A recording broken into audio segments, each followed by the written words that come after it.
welcome to our brand new branch of WCAT Chats, WCAT Community Chats. This is a brand new segment of WCAT Chats where we are going to be focusing on members of the both Westminster community and Atlanta community who have really made a difference. I'm Caroline Anderson. And I'm Lauren Foglesong. Today we're talking with Miss James, who's the director of the Glenn Institute and kind of helps to branch the gap between those resources and the Westminster student body. Well, thanks for having me. Thank you so much. We're excited. Yes. So the first thing that we wanted to talk to you about was kind of what's your job at Westminster and how are you creating this impact on the community? What I love about my job is that I work across divisions. So I work with our very youngest students who are our pre-firsters all the way up through our seniors, our parents, faculty, staff, and no day is ever the same. And working with faculty to think about how can they take what students are learning in the classroom and apply it and go deeper outside the pages of a textbook and get the students out of campus, off campus, outside the gates and into the community, and really thinking about how can they apply what they're learning to have a really meaningful and intentional and authentic impact on our neighbors in the city. So working with classroom teachers, working with Jan term teachers, working with middle school May ATL folks, working in the lower school on grade level projects, and also working with our parents who have paused family service days and our big day of service in the spring. Yeah, that's really awesome. And I was just wondering, is there any specific aspect of your job that you really like or that stands out to you as something kind of unique and special about your job?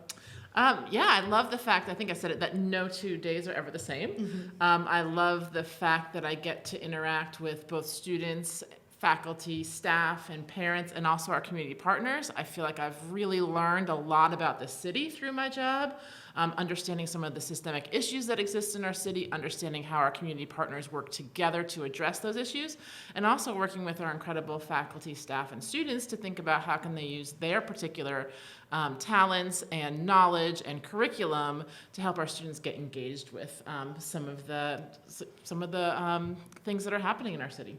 Yeah. Well, Ms. James, listening to this, it sounds like you are all over campus. What's it like knowing that you're having an impact on the lower schoolers, the middle schoolers, upper schoolers, parents, really just all the Wildcats, all the Wildcat community? I think on a day-to-day basis, it can get, I can get caught in like the meeting here, the meeting there, the meeting over there. And it's in the moments where I have a conversation with a student or a parent or a community partner when they can express the learning that they've had, the impact that they've had, the understanding of the work that they're doing and the building of the skills that they have created through civic engagement. Those are the moments where I think the impact is noticed and is felt, and those are those kind of off the script moments that feel really great, and you realize how incredible our student body is and how incredible our community partners are to say, take a chance on a fifth grader coming to the Atlanta Community Food Bank who may not, necessarily, that's not the population that they cater to in terms of volunteers, but they take a chance on our students and really see the incredible impact that our students are able to make. Yes, definitely. I'm a part of civic engagement, and you as one of the teachers definitely helps to foster that sort of impact. Is there any specific project or something that you see the Glenn Institute doing in partnership with Westminster in the future that you look forward to? Or is there any sort of project that's been really something you've been passionate about? Oh gosh, that's such a hard question.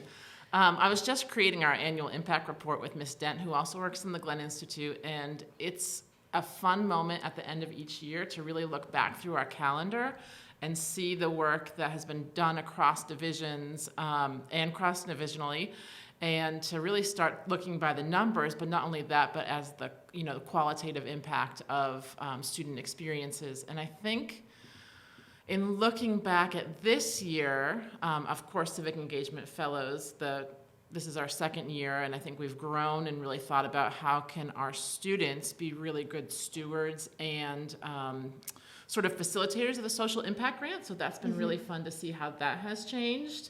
Yes. I think you all had 9 different applications for the social impact grants, and to see the range of projects, whether it's a tree planting project in Guatemala or coloring books for Heart for Children, middle school bake sales, just such a wide range of students thinking about how they can be change agents, no matter what age they are and what their passions are. So that in particular, I think, has been really interesting. Yes, for sure.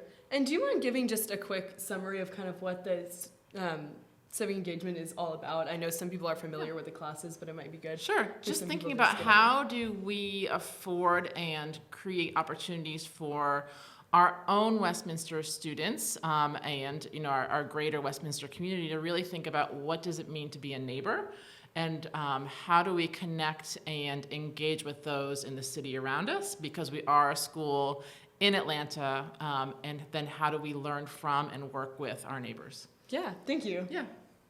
And that's something that we kind of wanted to touch on a little bit in this podcast. I know that you kind of talked about the students really taking initiative and planning their own projects for charity or for nonprofit, but really we just kind of wanted to expand on that. And what's it like seeing the students really take that position, take that leadership role to help others?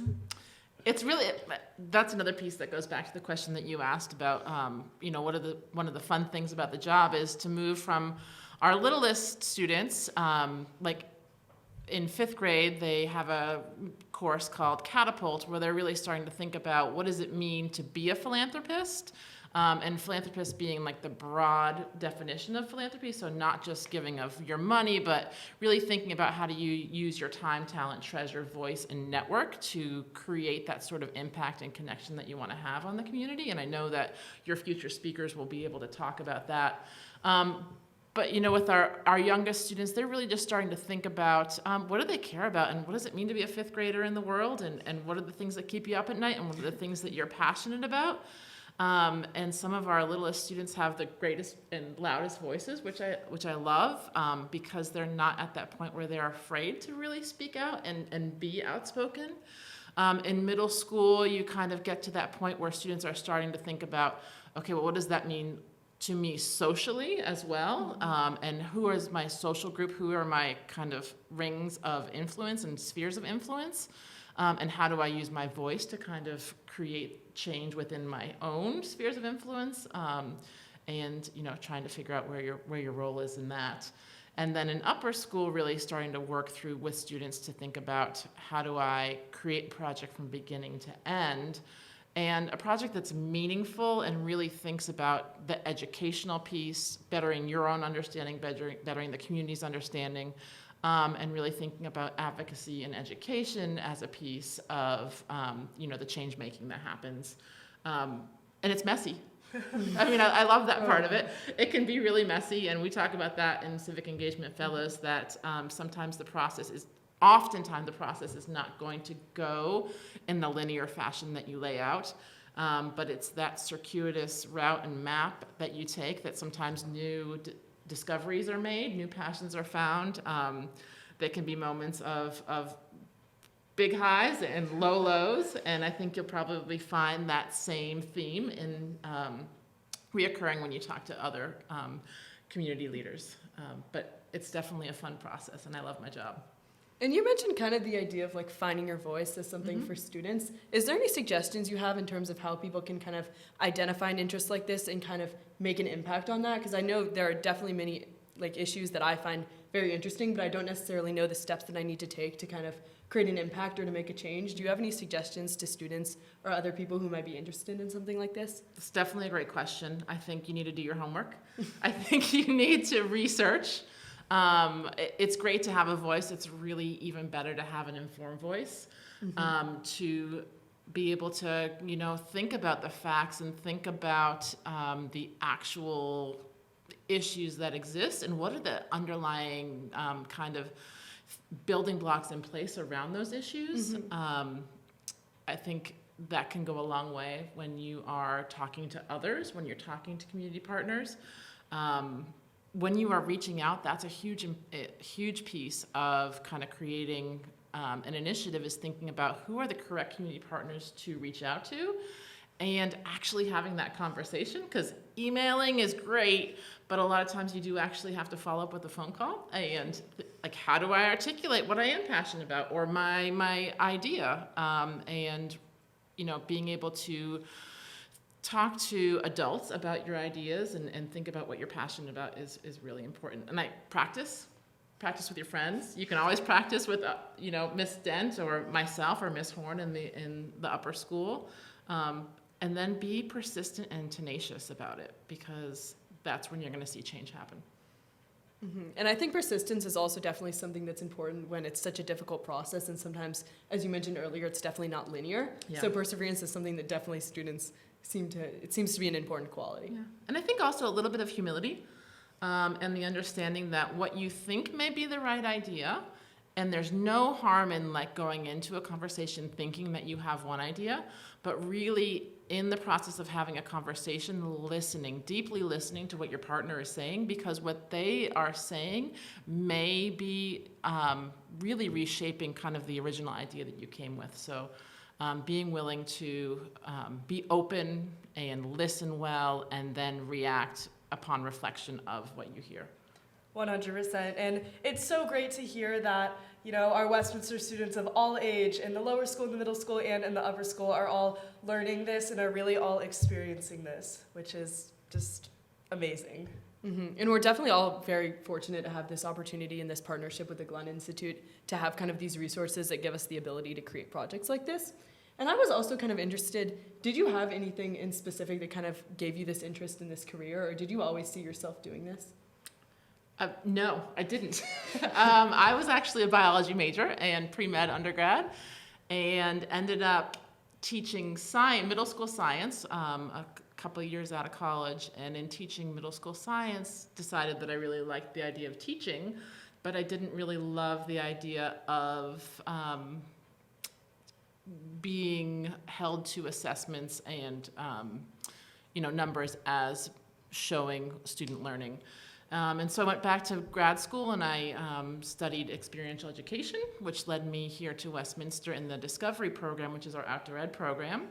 And that kind of being the umbrella of experiential education before we had Jan term really led to thinking about what might experiential education look like in the upper school beyond outdoor education, but really thinking about service learning and philanthropy education. So kind of a very circuitous route, just like I was talking about in terms of projects. Yeah, it seems like something that's commonly occurring. Mm-hmm. And I know this was something that Caroline and I had been talking about earlier, something we were really interested in, but is there any kind of moment in specific, you can take a second to think about this, that kind of stands out as just like a moment that makes this job worth it, or like that you've really felt the impact of your either career or just a project that you've done on your own?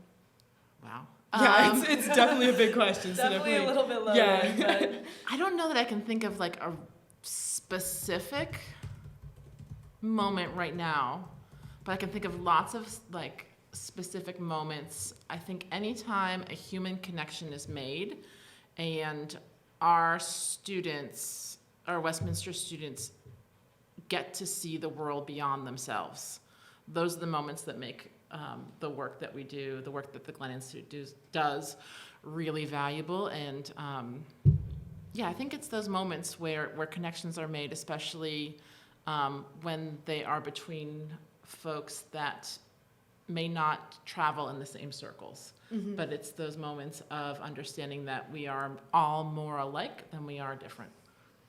100%. And Ms. James, we also know that you are the Director of Global Programs, correct? Yes. And we were also kind of wondering about, we know that there's a charity aspect in a lot of our global programs like Guatemala, mm-hmm. and we were also wondering how that role was affected by COVID, because obviously that, I assume, had a big impact. Yeah. Yes, we kind of mentioned perseverance earlier, and that's definitely a time where everybody was persevering. Well, we had to be super innovative, both in civic engagement and in global education around COVID. We were totally isolated for a couple of months, and then we came back to school, and all of our global courses were off the table for at least a year. But we really continued to think about how we could connect virtually with some of our sister schools across the globe. And so we the lower school connected with Mount Kenya Academy through their junior school, which is kind of like their primary school, and they had some virtual conversations there. Mm-hmm. AP Spanish had a connection with our sister school in Argentina, and they did a project where they were conversing back and forth multiple times throughout the semester. And of course, being in person is way better because you just get the opportunity to really soak in that cultural immersion and live it. But I think we did the best we could given the circumstances, and not saying we're just not going to do anything. The same could be said for the work that we were doing in Glen with civic engagement.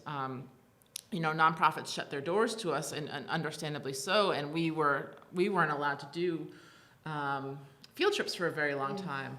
So we thought about, well, what are the actual community needs? And at the time when we were at peak COVID, it was really financial resources that a lot of our nonprofits and our deep relationships like Agape and Atlanta Community Food Bank, at the time of the height of the COVID crisis, they really just needed financial support. So we kind of moved away from our typical student fundraising and drives, where we really focus on the educational piece to think about, like, how can we as a school respond to the crisis needs of the moment that our community partners are articulating. And so I think our community really came together well to help support our community partners, but it was definitely a different time.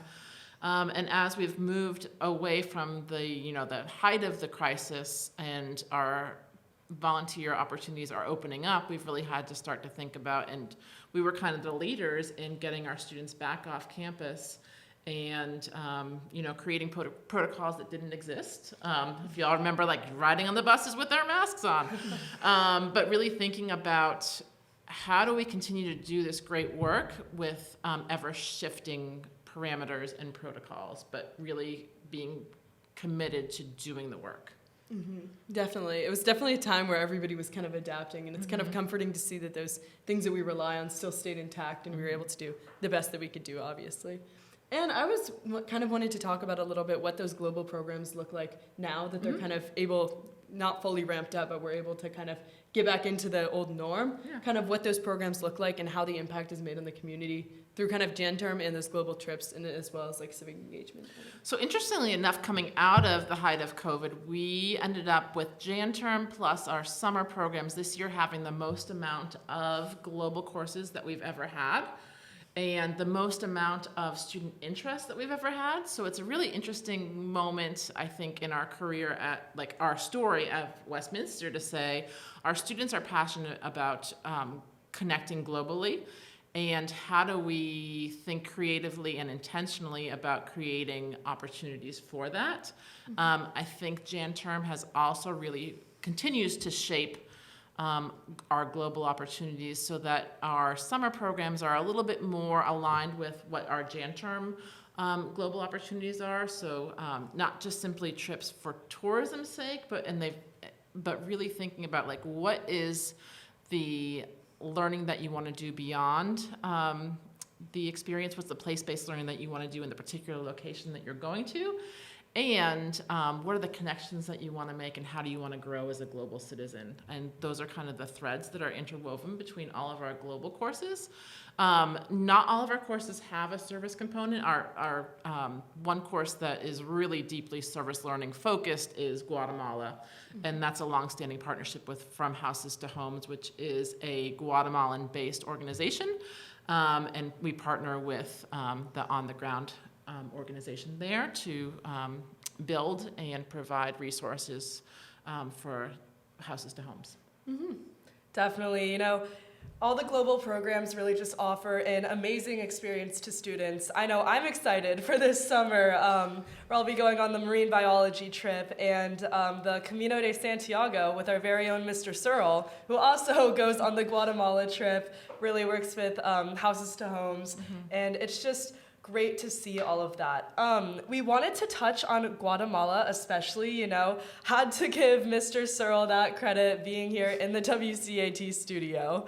Could you really just expand on that global trip and how, you said it was the very service-based trip here at Westminster? Yeah.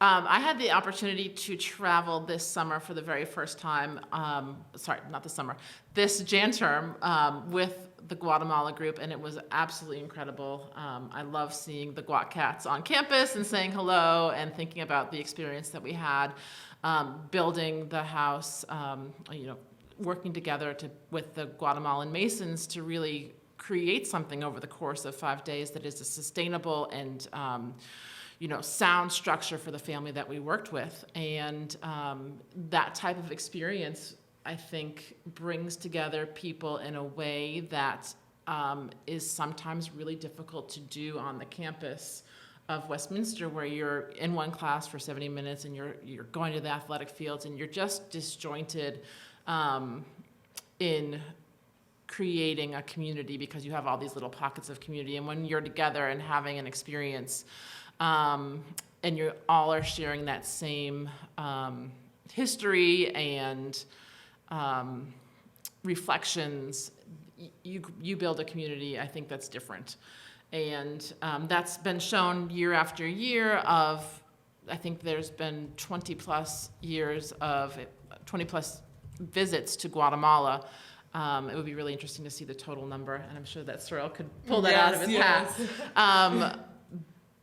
But the impact in the area of where, just outside of Antigua, where groups of Westminster students have built over the years has been really felt. I will tell you just a quick story that I was walking down the streets of Antigua with Miss Cumming, and we had a group of students ahead of us, and they were kind of having conversations. So she and I were just chatting, and we were walking along, and we saw a Guatemalan moped rider, and I think moped driver, and he zoomed past us on the cobblestone streets, and we noticed that he was wearing a Westminster soccer sweatshirt. Where we go one, we go all, and it was just one of those moments where, like, wow, if you talk about global impact, like, there it is. Yeah, kind of a lasting impact. Like we talk about a lot in civic engagement, like seeing a sustainable impact that lasts for many years. That's kind of a perfect example. Yeah, and the idea that we are, and Sorrel does such a great job with this, and so does Bill Meghan, who's the donor for the course and for the experience of really creating connections. I know I keep going back to connections, but they matter. Relationships matter. And the longer and deeper and stronger the relationship is, I think the deeper and stronger the impact is going to be. We even had a student who, gosh, I don't even remember when he graduated, but he happened to be in Antigua with his wife the same time that we were there traveling, and he joined us on the build site one day. He and his wife came and joined us because he had had such an incredible experience when he was in high school. He's had been talking to his wife about it, and it just happened to be at the same time. So he drug his wife over to join us, and she had the best time. He had the best time. It was really fun. I mean, if that doesn't show you the Westminster community, yeah, I don't know what will. Yes, and then one thing that I wanted to kind of ask about, I think we've covered a lot, and I think we're kind of starting to wrap up, but is there any future plans that you see with the partnership within like the Glenn Institute and the Westminster community, or future projects that you see happening that you look forward to? I think every year is going to be new. We have talked as the Glenn team, which is myself, and then the civic engagement coordinators in each of the divisions, and Ms. Dent, to really think about ways that we can kind of start to lay out the year in a different way. So next year we are launching our very first sort of partner of the year, and that's going to be Chattahoochee Riverkeeper. And although we'll have continue to support our partners in every way that we're already doing, just really being intentional about ways to highlight Chattahoochee Riverkeeper, whether it's through faculty in-service days, in the classroom with service learning, after school opportunities, partnering with our student clubs like River Warriors, and making sure that that as many folks on campus and as many folks in the Westminster community really get a chance to understand and know that community partner for the year, and then we will switch to another community partner and another community partner year after year. So that way we're just really broadening the exposure, and hopefully those folks who are interested and get excited about it will then go deeper with that partnership. Mm-hmm. And I was going to say, I feel like focusing on one really fosters like a deeper and more passionate connection with that organization on like a personal level with all the students.